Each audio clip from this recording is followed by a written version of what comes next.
All right, welcome to the Come Together Q&A. We're going to spend about an hour, but we want to just to dive right in and get you up and going with the rest of your evening. Thank you for joining us. If you're watching us in the replay, we really appreciate you joining along, following along. I have a few announcements that we want to make, and then we'll dive into some of these questions.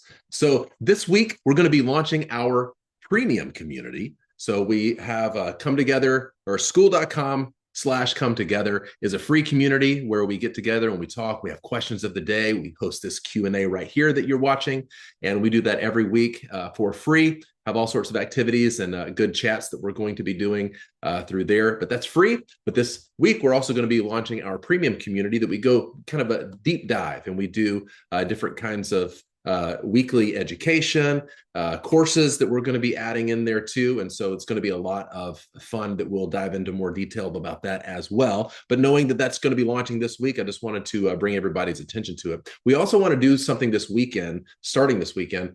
Usually every day we have a question of the day and a bonding tip of the day that Teri posts. And it's a lot of fun to get in, answer those questions, see what the community is talking about around those questions as well. But on the weekends, we want to really pay attention to everybody going out and spending some time with each other and doing a date night. So maybe what we'll do is we'll post some things on the weekend, like, how was your date night? Anything that you enjoyed, anything that you want to post in the group. And so we really want to encourage and foster a community that are spending a lot of time together, connecting face to face. And we also want to spend a lot of time encouraging those face-to-face interactions to get out in the world and have some date nights. And so we'll post in the future, we'll be posting some ideas for date nights. Maybe we'll all do a similar type of date night, and then we'll get back and talk about it. So that'll be a lot of fun too. Also, coming up this month, we're going to be launching a few other things as well. We're going to be launching the Come Together Power Couples podcast, where we talk about a lot of things about being a power couple, interview other people, talk about things in pop culture that we think that power couples should be paying attention to and learning from in all the media that's out there. So that's going to be a lot of fun. And then finally, we're going to be launching in earnest a YouTube channel as well for a Come Together. And we're really excited about that. So those are a few announcements that we have for this week. We'll spend hopefully the first couple of minutes just going over any kind of announcements that are coming up so everybody can stay aware of those. And then we'll dive right into the questions. And so now we wanted to take a couple of minutes and dive into the Come Together free group and what it's all about. And so I'll hand it over to Dr. Teri here to get into that. Yeah. One of the things that we both were chatting about when we were thinking about our lives and what matters most and what we do, with our lives and in the world. And we have this process that when it's our anniversary or our birthday or even like the end of the year at these important moments, we like to look back. What mattered, what worked and didn't work, how was our bond? We joke and call it like the State of the Union, meaning our union. And one of the things that we really started noticing in the last couple of years is when we travel or, go train in places or hang out with other people, people ask us all the time how our love is even really possible.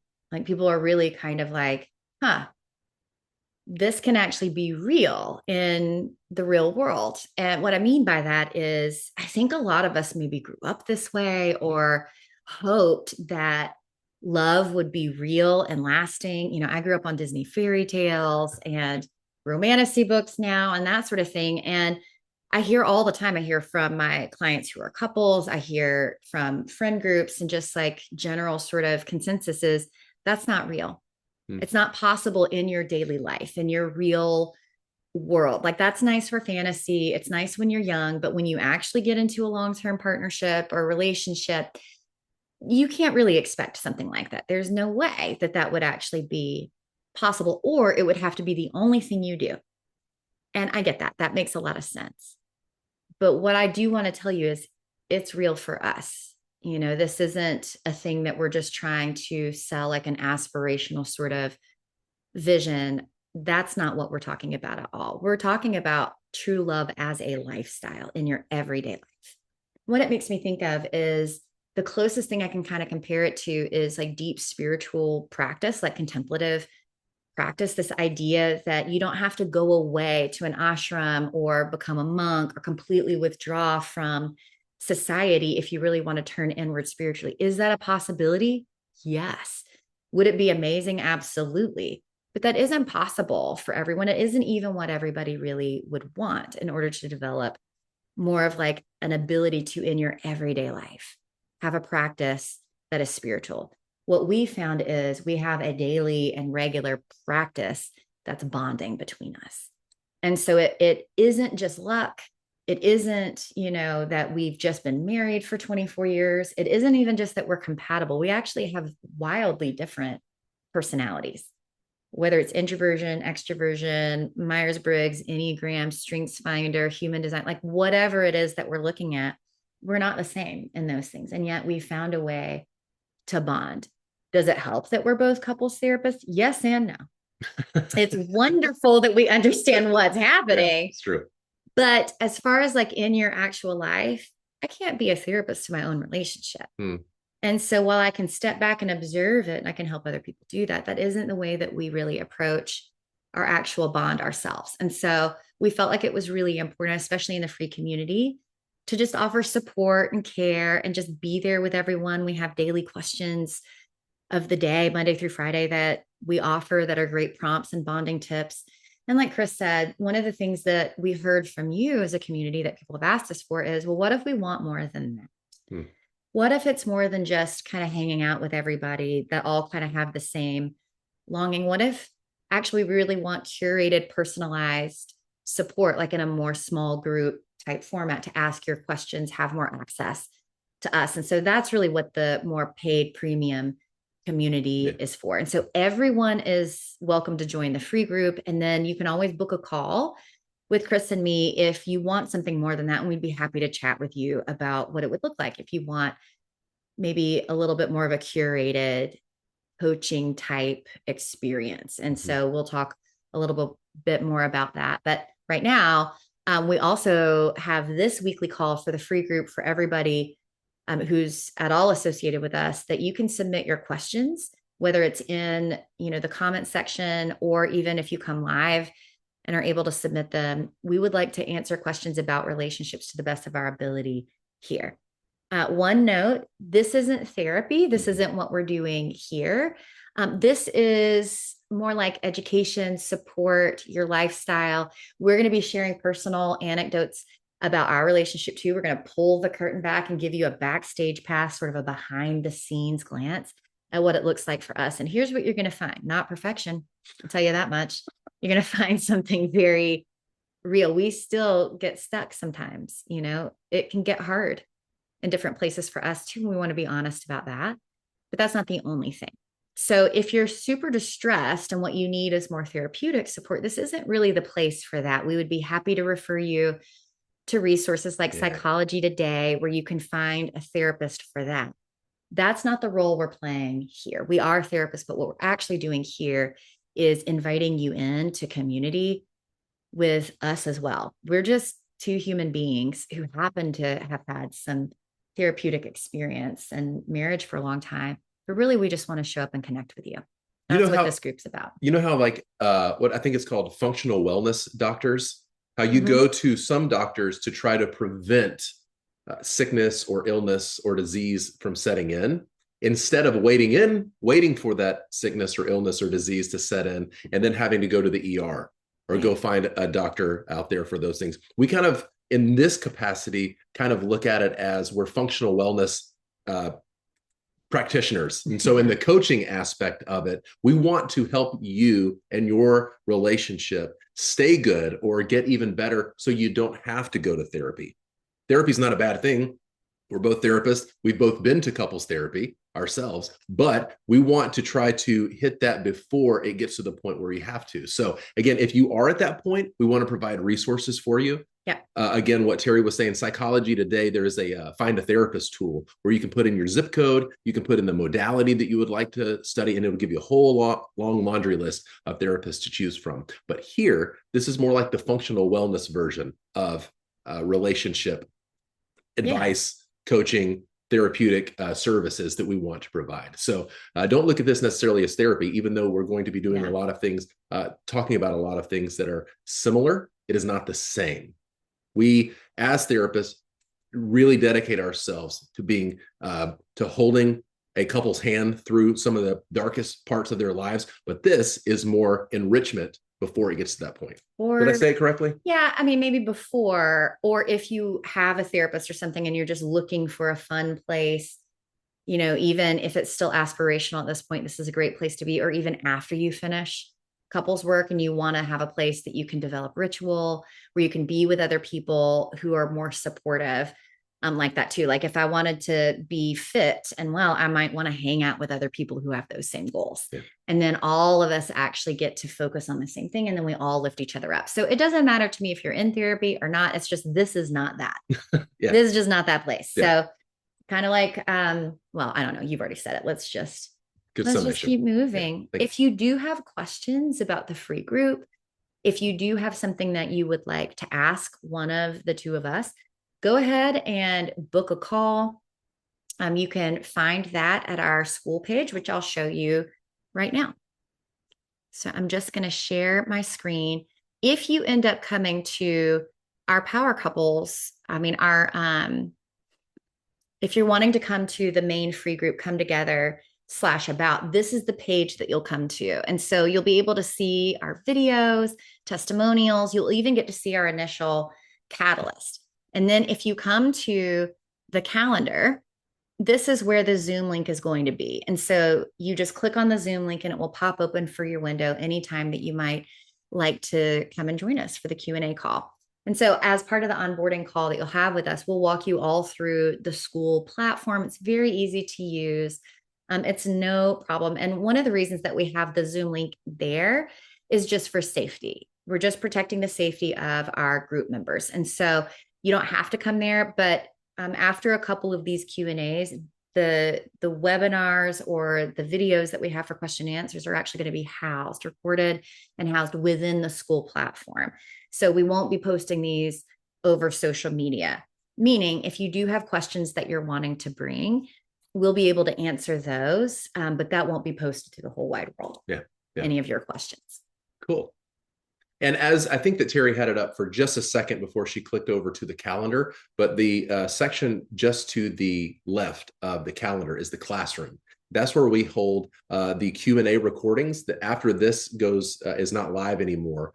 We will then post them there. So if you don't get a chance to watch it live, you can always just go back and watch the replay. Yes. There is also a start here page. So once you're in the group, you can follow along with that little mini course. It just takes a couple of minutes to kind of get you used to what to expect in the community. And then also we've put in there a 3-day come together catalyst challenge that is just meant to have you and your partners or partner just dive in to some of the things that help relationships, whether it be connection or vulnerability or spending time together or creating a shared vision. Yeah. We spend 3 days. It's about 30 minutes a day that you can spend with you and your partner and really have a little deep dive into that. And again, free of charge. We just want you to have that and enjoy that. But if you have any more questions, please feel free to ask us wherever you're watching this, whether it be in the live or the replay. But if you're already in the group, just shoot us an instant message and we will try to get back to you as quickly as possible. Sound good? All right, let's dive into a few questions. Nice. Cool. Would you like me to read them to you and then we can kind of go from there? We have a few up right now. Yeah, that'd be great. Okay. All right. Question 1. And let me say this. Whenever we post questions, we don't post anybody's names or where they're from, again, for privacy's sake. So if you ask something that is a little bit sensitive, we want to make sure that we're protecting you as much as possible. So these questions did come in from the community, but we're not going to say the names there because we, again, want to protect your privacy as much as possible. So question 1, what advice do you have for couples if one has to shift into a more caregiver role due to illness, injury, disability? What are the best ways to stay healthy and nurture your bond when that shifts the dynamic? That's such a good question. All right. So the way I like to answer questions, exactly like what Chris was saying, is if it was really specific, just to zoom out. But this one actually, I feel like is a great question. We're already kind of at the right level. So good submission here. So I'm going to just talk a little bit about attachment science. And so the founder of attachment theory is John Bowlby, this stodgy, probably not stodgy, but it feels like that, British physician who realized that we are more than just medical, humans. It's not just like your physical symptoms that matter, that attachment, our bonding has so much to do with our health and our well-being. And as the work has progressed and we've been able to research and get really into the science of what bonding is, one of a great researcher, Mario Mikulencer out of Israel, published this beautiful article in 2006 about attachment, sex, and caregiving. And it's the three different subsystems of attachment as broad categories. And so attachment is mutuality. It's we give, we take, we respond to one another. It's really what secure bonding really looks like. It's like the whole picture. And it means that we're equally dependent on each other. Sometimes I depend on you. Sometimes you depend on me. I send a signal, you respond to it. If I need you, you show up and comfort me, and vice versa. So under the attachment umbrella, sex and caregiving are two of these big subsystems additionally that really matter. And caregiving is the one that's coming up right now. And so caregiving, if you notice, is part of even the parent-child subsystem, or how we care for each other in social relationships as well. There's not necessarily a sexual component to caregiving, but they interplay under the umbrella of attachment. And they need to actually be able to turn off and on in order for you to be able to move into either of these systems. So if you get stuck in the sexual subsystem too much, it's hard to shift into caregiving. And if you get stuck in caregiving too much, it's hard to, shift into sexual. And then for both of those, it's hard to have the full picture of attachment if you aren't able to be both the caregiver and the receiver of care. If your sexual identity or your ability to sexually relate with your partner or partners is compromised in any way, then that also would keep you from being able to have the full, security that you might like to have when it comes to bonding. So let's zoom in then on caregiving. What's the role of care? Caregiving as part of an attachment system is meant to be this temporary time where I am in a place of vulnerability. It could be emotional vulnerability, physical, spiritual, sexual. It could be any of those things where I need my bigger, stronger, wiser, kind other in the form of my attachment figure. So let's just use me and Chris as an example. Chris would be my person that I would want to come and care for me. So this has happened to me before. I was hospitalized for what I thought was going to be an autoimmune sort of situation, and it took me out for like 6 weeks, which is not a place I like to be at all. And I was really dependent on Chris for like food and water, even help like physically with like taking showers and monitoring my health, getting to appointments, driving, those sort of things. And I'm a pretty independent person. So it made me feel vulnerable in a way that wasn't like sweet vulnerable, but like, are we okay? This is a long time for me to be dependent over and over again. And it starts to make me feel sometimes a little bit fearful or a little bit anxious. Like, am I going to be too much? Is this going to wear on you? Like, if it starts to go on too long, we can kind of feel it in our nervous systems. Like, we're not able to both care for each other. Like in a typical day, Chris will bring me coffee to care for me, but I will also make sure that his water bottle is filled, which is like a tiny little thing that we do for one another that just says, I got you. I'm going to care for you. What happens if we're stuck in the caregiver system for too long, either by choice because of something like a chronic illness or a disability, something like that, that's like long term? It can even be for other reasons, like a partner that isn't maybe taking as much responsibility for the bond or the household or child rearing or work or responsibilities. There's a lot of reasons we can shift into that position, but it literally is like a one down. There is a power position in the caregiver role, and there's a power position in the care receiving role. And neither person really fares well long term being in those positions if we can't have a conversation about it. If we can't kind of just look at reality and say, where are we really?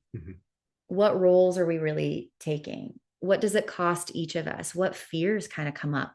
Can we be with each other in these scary places and have these conversations? And can we be really honest about the toll it's taken on both of us? Because I don't really know anyone who enjoys or really wants to over identify with either role. In my relationship, I don't always want to be the caregiver. Eventually you can kind of develop some resentment over time if you're not talking about those things. Like, I'm always the one who, and then you could probably like name things off a list.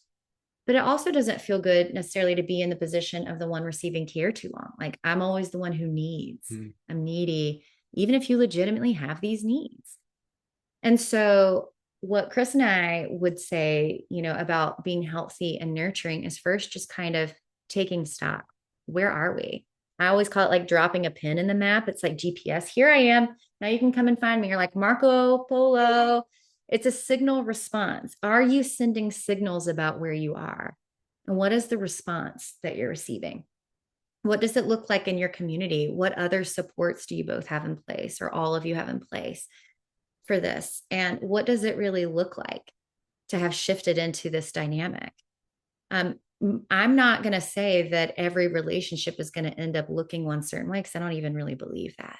So, what is the best case scenario, the most loving way that we can live our bond with who we each are individually, who we are in our relationship, and then our environment, our culture, everything about us that defines our experience in the context of our situation?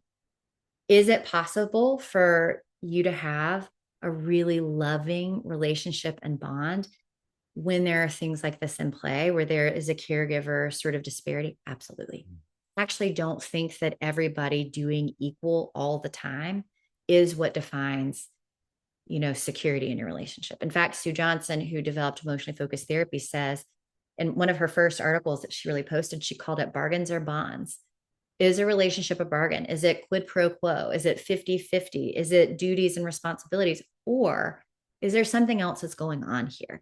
A living, breathing bond we can invest in. And that's really what I believe is here for all of us, is what is the best case scenario for our bond? How do we nurture our bond? How do we really speak the truth to our bond? How does everyone in this relationship be like the most they can be with like the best bond that we can possibly have? Yeah. Just adding a little bit to that, what are the best ways to stay healthy and nurture your bond when the dynamic shifts? I think that Teri's hit the nail on the head.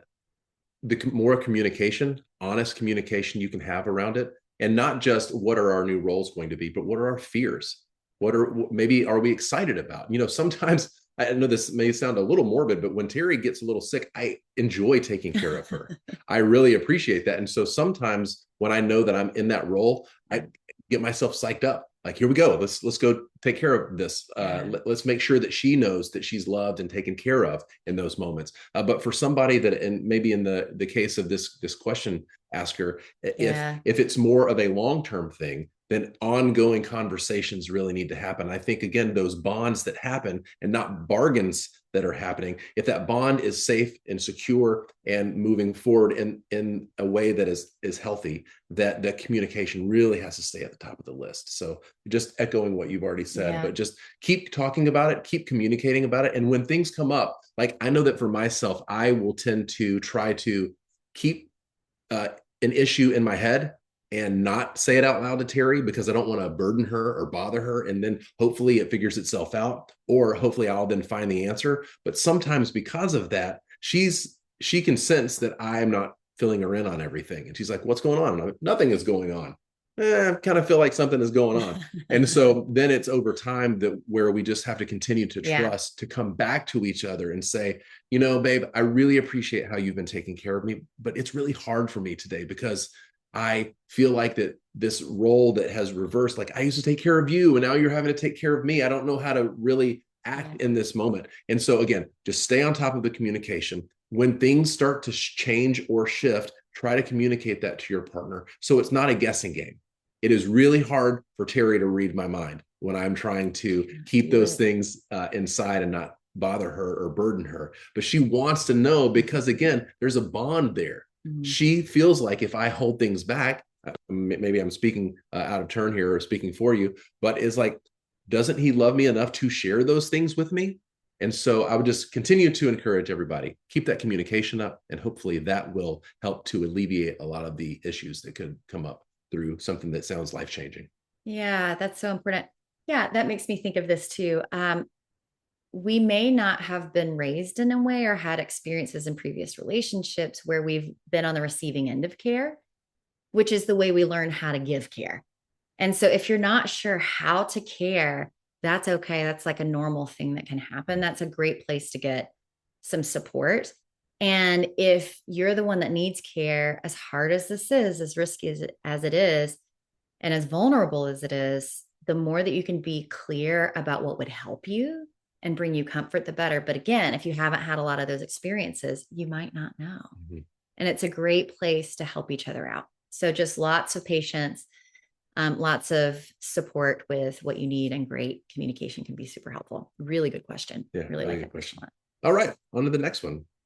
What is one good way to regulate yourself or say to yourself when your partner pulls back or they're overwhelmed, so that they have time to calm and then you can feel secure in the moment? I feel like I get that question right. Yeah. So I relate to this question. So we get into this in both of our communities and in the catalyst that Chris talked about inside the community. But really, we have two options for nervous system responses when you're in an attachment bond and you start to get a bit activated, or your nervous system turns on, or what I would say your body responds. And it responds in a way that it feels like, uh-oh, are we okay? Like, is everything all right? Something shifted, something's different. And there's only two ways. Either your body is going to give you extra, or your body is going to give you less. And so either you'll get more heated. And like for me, my heart rate picks up, everything in me, I start to feel this urge inside my body. Like, I need to fix this. I need to make sure it's all okay. I got to catch him before this happens. The shutdown comes. And I start to feel like this urge inside of me that almost feels kind of fiery and hot. And I have lots of words and I want to ask a lot of questions. And all of my five senses are heightened. So I almost feel like Spider-Man, when he goes into his Spidey senses, and I'm like, the whole world, I feel better, I see better, and I turn into like Velociraptor mode. Now I got to go hunting and figure out what's going on with this pattern or whatever. Meanwhile, his nervous system is the direct opposite. Do you want to describe a little bit, like in that moment, do you resonate with what this person is saying about the overwhelm, needing calm, needing space? Like there's the other option. Yeah, the option that I fall into 9 times out of 10 is that I have less. And so I will start to feel, I will start to pull back and withdraw. Kind of like what I was saying with the question before this one. My natural tendency is like, I don't want to bother her, or I don't feel like that I'm good enough or worthy enough to share this. And so I start to pull back or withdraw away from that idea because I don't want to put more on her plate, or I don't want to pressure her, or I don't think that I have gathered the words that are accurate enough to depict what's going on with me. And so I don't say anything. And so again, because of that, oftentimes Teri, who is pretty keen on picking up with things like that, it's like something's going on and I don't exactly know. And because my nervous system is different than hers, where she would probably raise the alarm and say, hey, we need to pay attention to this, I do the opposite. I'm like, there's no alarm.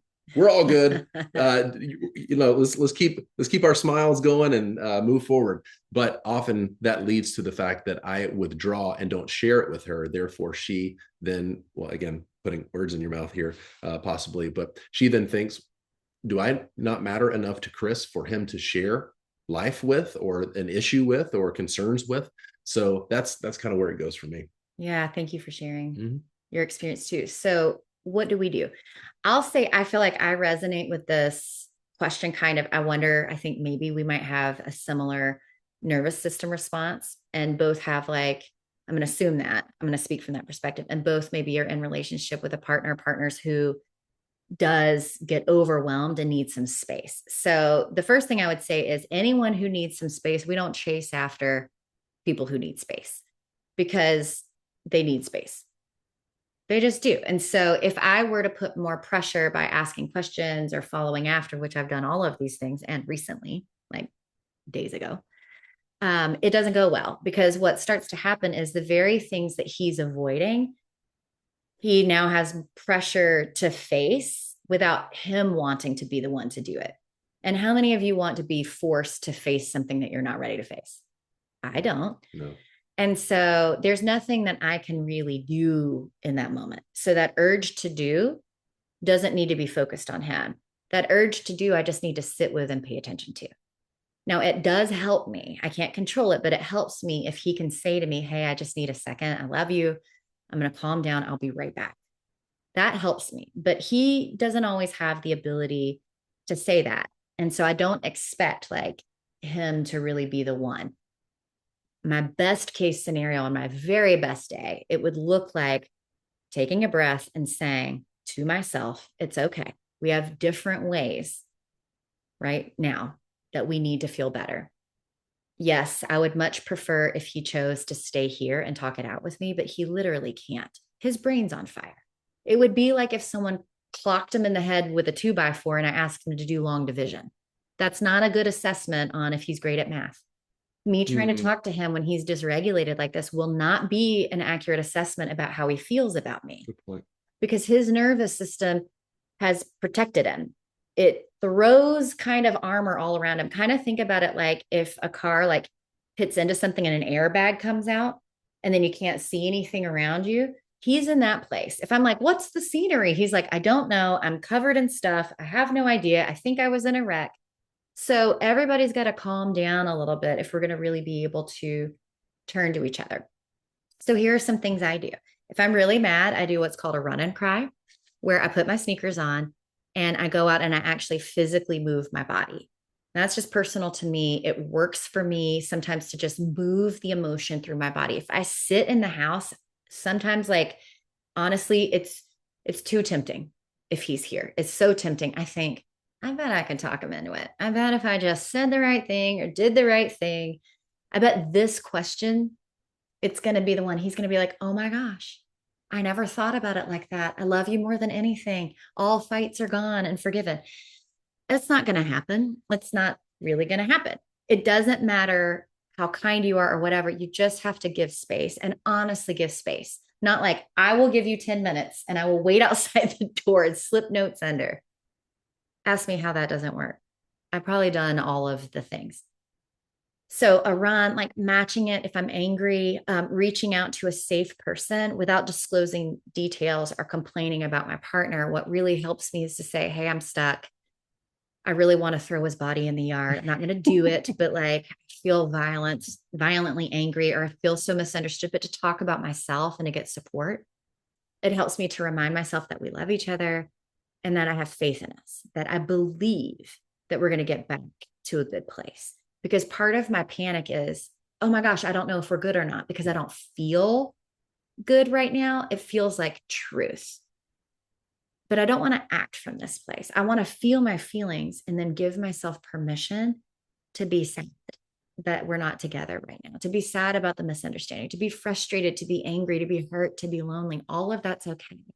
I journal as well, and I can write my thoughts down. And sometimes that can be very regulating. Any kind of somatic practices, a warm shower, eating a snack, drinking some water, go on a drive, go shopping. I love to read. And so I'll pick up a book, not a self-help or couples therapy book. So I used to do that and also just be like, you need to read this passage. I just over in the corner with a psychology book, like, oh, I'm getting the hint. Yeah, yeah. Fine. Or sending Instagram posts like, you need to read this about what you did. None of that is helpful. As much as I want to do that, what it's doing is I'm trying to regulate myself. Mm-hmm. And by regulate, I just mean tend to. I have to tend to like what Mary Oliver would say is like the warm animal of my body. I'm scared. It's no different than my dog when he hears people raise voices and he kind of shrinks in and tucks his tail. It's like he needs to feel like it's okay again if he's then going to like learn a new trick or go on a walk or be okay. So that's a lot. Let me see if I can bring it back down to bullet points. How would I sort of say that you can tend to yourself in a moment of need? First, I would just acknowledge it's extremely painful when your partner shuts you out. I'm so sorry. It hurts. And your partner's not going to know how it feels because it's not their pain. They will actually never fully understand what it's like to have your nervous system. I had a student one time, they had a master's degree. We were in a therapy training, say that she communicated to her partner who has that same thing, that it's like I have a sunburn and you don't. And we're both going to take a hot shower in the same temperature of water. You will not be able to feel how it burns me, nor really even believe or understand that it actually hurts me like that. Mm. So I can't demand that you understand me for it to be valid. I have to know I'm burning and I have to take care of myself in that moment. So I want to acknowledge the pain of that for you first. And then the second thing I would say is, what do you need? That does not include your partner yet. Trusting that you will be able to have that opportunity. But until then, what are you going to do in the space between disconnection and reconnection that doesn't cost you? Because if I continue to push anyway, what I typically feel in the back end is I'm mad at myself. Hmm. I knew better. I did it anyway. And now I've been rejected in another way that didn't have to kind of happen. And so I have a protective part of me to other people that have my nervous system too, to say, I want to honor you in that. And also say, please, like, I don't want you to end up putting something out there that's going to end up not landing. And then you're going to get the message you don't matter. And that's not true. Again, it wouldn't be a right assessment of your relationship, even though it is part of it. And then the third thing I would say is when it's time to reconnect, you might feel mad that your partner needed to take space. It's not at you or away from you, but it will feel like that. So let me say to you, you get to say to yourself, they're doing what they're doing for them, not in spite of me, just like you're doing what you're doing for yourself, right? That has to happen, because as much as we have a bond, we're still two individual people with individual nervous systems who need this bond. And that's how it is. And all of us in relationship have our own kind of unique way that we do that. So tracking my own pattern and knowing what I need and what is helpful for me has been extraordinarily helpful in relationship. What I do want to do though, with a couple of minutes that we have left here, is to kind of check with you about maybe from your perspective, what it's like as the partner who kind of moves away. What have you seen maybe too that could be really supportive? And by the way, again, excellent question. Yeah, very Really good. great question. Very good question. Again, as the withdrawer, I am oftentimes trying to avoid these conversations because they feel like they're too much pressure, or I don't quite yet have an answer. And so I don't want to talk about it yet if I don't feel like that I can articulate what's going on. So I think that for me, what has been helpful is to know that I will be coming to Teri to talk to her about what is going on. And so while she goes away and does a run and cry or spends time doing those types of things, what I'm doing is trying to really articulate in my own head or in my journal or writing it down what is actually going on for me.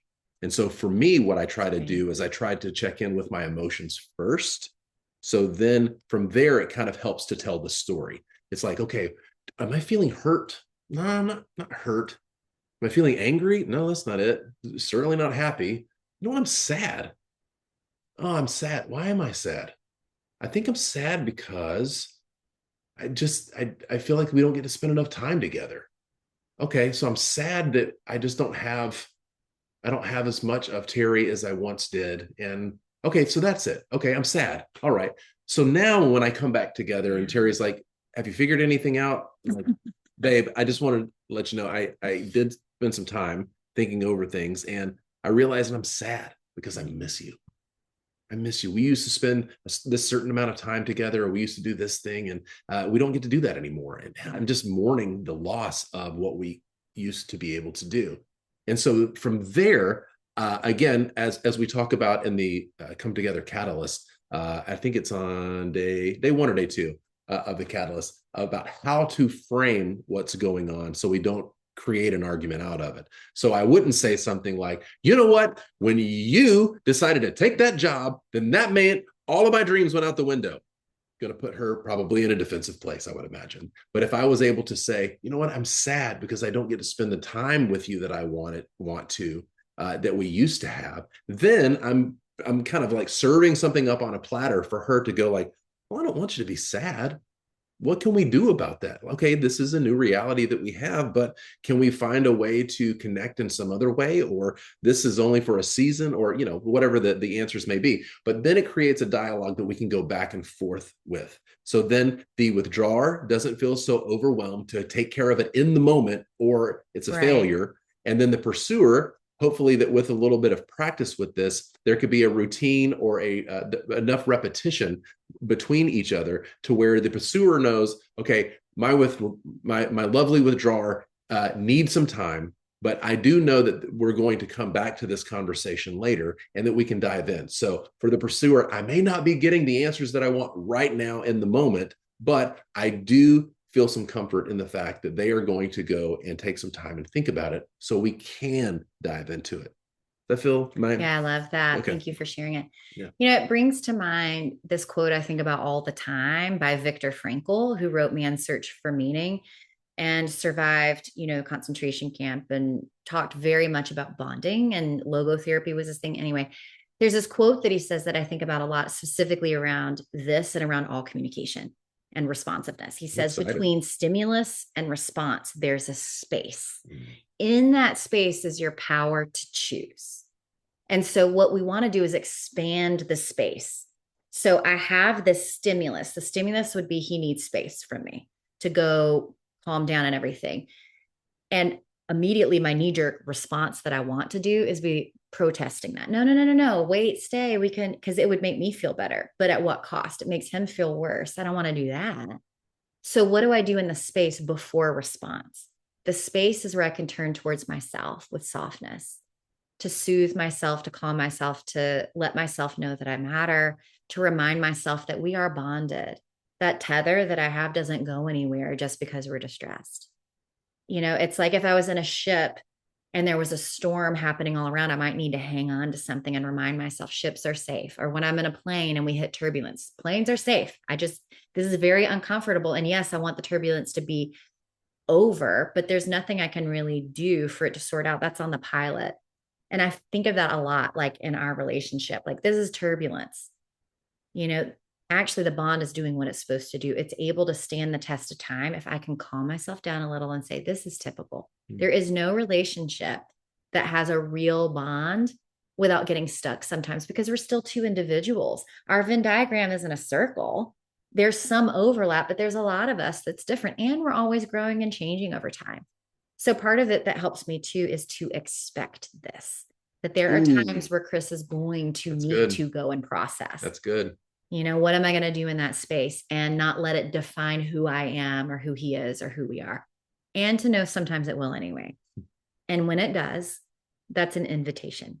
It's an invitation for more love and compassion and kindness. It's an invitation for us to talk more. That was lovely. Thank you. Yeah, thank you. Wow. One of the things that I wanted to say as we wrap up here is that hopefully you are in a relationship that's going to last a really long time. And so for Teri and I, we've been married now 24 years, been together longer than that. And we've known each other since we were in preschool. Yeah. And yet every day is a new adventure for us, a new challenge for us to utilize these same things. Like we're talking as if we know it and we have it memorized, and to a large part we do, but in our own relationships, often that all goes out the window because I want what I want right now and I need you to give it to me, or I feel like there's a deficit and what's going on. And so sometimes with that urgency of feeling like we're out of the loop or we don't know what's happening, we scrape and claw to find those answers. And so I just want to remind you that, like, with the people that ask these questions today, or even with ourselves, like it's a learning process. Yeah. So if you try and it doesn't quite go the way that we talked about, or it doesn't quite go the way that you want it to, use that as a learning lesson to try again the next time. And hopefully that batting average will improve the more reps that you take at this thing we call relationships. So again, thank you all so much for being here. We really appreciate it. Keep striving, keep working at it. You got this, and we can't wait until we see you next time. I hope that you really hope to join our free community. You can go to https://school.com/come-together/about. That's a mouthful. If you want to share that, we would love to see you here to be part of this community. And if you are interested in our more premium community, you can book a free 15-minute call with Chris and me, and we would love to chat with you a little bit more about what that looks like too. Thanks so much for being here. Keep sending your questions in. Hope to see you there. And this is Chris and Teri Murphy signing off. Thanks, guys. See you next time. Bye, everybody.